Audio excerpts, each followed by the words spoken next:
Old Stuck-Up.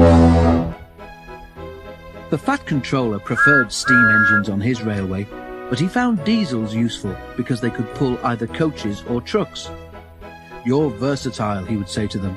"Real mixed traffic engines." Boko and Bear were proud of this, but James was not impressed. He liked these two diesels, but he treated all others with deep suspicion. "Diesels don't use coal and water," he would say darkly. "How can you trust an engine who isn't normal in his habits?" Visiting diesels sometimes boasted about how special they were. Usually Boko and Bear had to spend the next day smoothing ruffled feelings. One day, a particularly haughty diesel came from the other railway.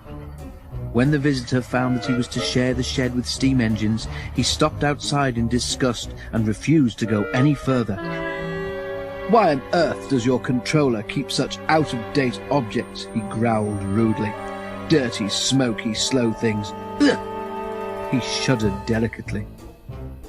"On our railway," the diesel continued loftily, "steam engines are kept strictly in their place and not allowed on the main line without special permission." Boko, who was showing the diesel round, lost patience. "Stay outside then if you're so proud about it," he said crossly. "I'm going to join my friends." "I hope it's cold tonight and he can't start in the morning," snorted James.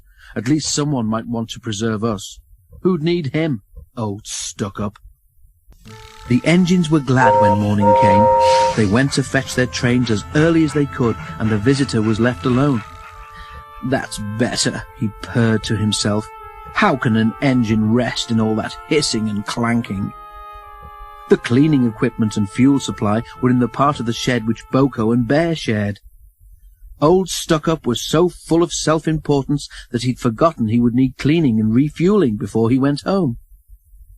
It was getting late when he remembered.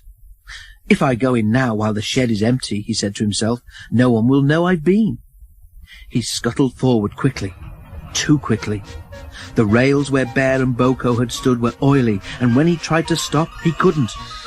"Brake blocks and buffers, I'm slipping!" he wailed as his wheels locked and slithered.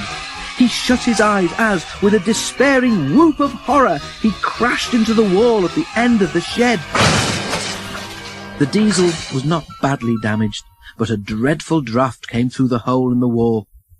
When the other engines came home, they heard the story from Douglas, who had cleared up the mess. "Ho, ho, ho," chortled Henry. "Old Stuck-Up came unstuck, did he? I say, Boko, what is it the Fat Controller calls you?" "Versatile," chuckled Boko. "But that isn't what he called Stuck-Up. I couldn't hear all he said, but I didn't think it sounded very polite."